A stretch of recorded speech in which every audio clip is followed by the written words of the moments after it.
Président. Bonjour, chers collègues. La délibération aide au rebond des associations de jeunesse et d'éducation populaire est une excellente nouvelle et à plusieurs titres.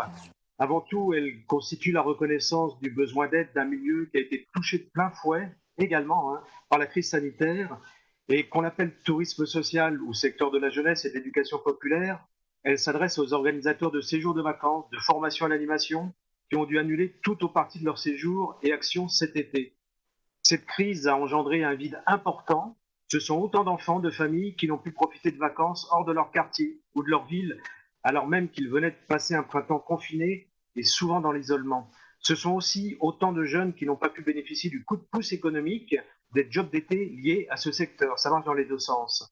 Cette délibération, qui est la première à s'adresser aussi directement au secteur de l'éducation populaire, constitue de fait une reconnaissance politique pour ces acteurs et nous nous en réjouissons. Ainsi, parce qu'ils jouent un rôle social et éducatif essentiel pour nos territoires et pour la jeunesse, parce qu'ils sont aussi des acteurs économiques à part entière, ces acteurs méritent d'être soutenus et cette délibération dotée d'1 million d'euros leur apportera, je l'espère, la réponse dont ils ont besoin pour pouvoir résister à cette année difficile qui est devant nous. Des pistes d'amélioration seraient possibles pour garantir l'efficience de la délib, par exemple la souplesse au le critère d'âge lié à l'âge du public accueilli pour coller aux réalités du secteur. Et c'est parce que cette délibération a partiellement été construite entre élus, avec les services de la région, les acteurs associatifs, que ces modalités de travail coopératives et partenariales ont permis de faire émerger petit à petit, tout au long de notre mandat, une reconnaissance mutuelle entre la région et les acteurs associatifs de la jeunesse.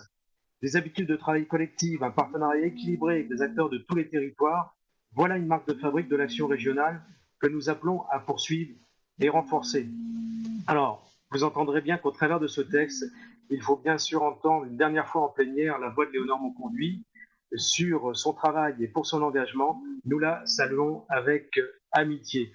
Et je me permets d'ajouter une dernière chose, c'est que ce matin, j'ai bien entendu notre collègue de la Raymondi, Jean-Marc, qu'il ne fallait pas donner d'argent ni au Césaire, ni à l'économie sociale et solidaire. Vient de se rajouter le fait de ce regard sur la vie associative. Je crois que ça nous renforce vraiment dans l'idée de poursuivre dans cette action. Et je vous remercie d'une certaine façon de cet accueil. Voilà.